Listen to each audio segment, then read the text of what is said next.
In today's video, I'm going to teach you how to access Cloudflare Zero Trust, a powerful security feature that can help safeguard your organization's resources.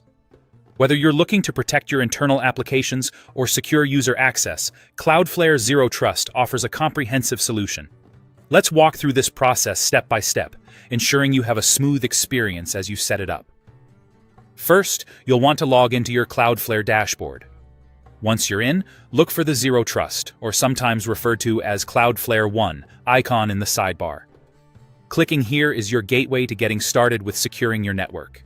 Upon entering, you'll be guided by the Onboarding Wizard, a handy tool that will ask you to choose a team name. Think of this as the unique identifier for your team, which will form your team domain. For example, if your chosen team name is MyCorp, your team domain becomes mycorp.cloudflareaccess.com. Next, you'll need to decide on a plan that suits your needs.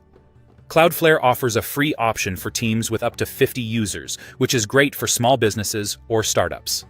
Of course, if you require additional features or have a larger team, there are paid plans available which offer even more robust capabilities.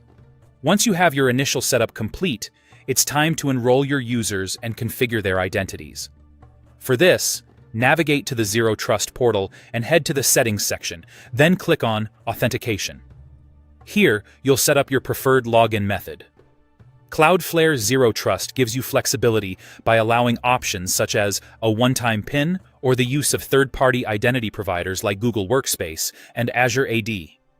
This ensures that your team can access resources securely and in a manner that aligns with your organization's existing IT infrastructure.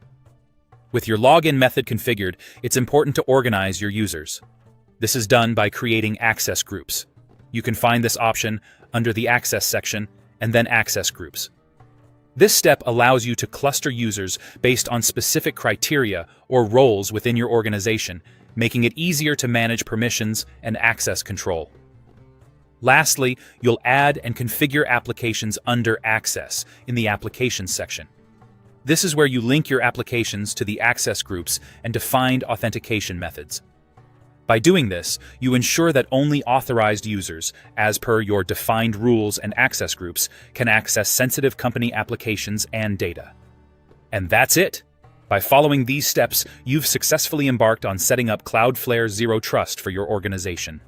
By being proactive with these measures, you're not just securing your infrastructure, but you're also making it more efficient and reliable for your team. We hope you found this guide helpful, and remember, keeping your digital assets secured is paramount in today's tech environment. Thank you for watching, and we'll see you in the next video.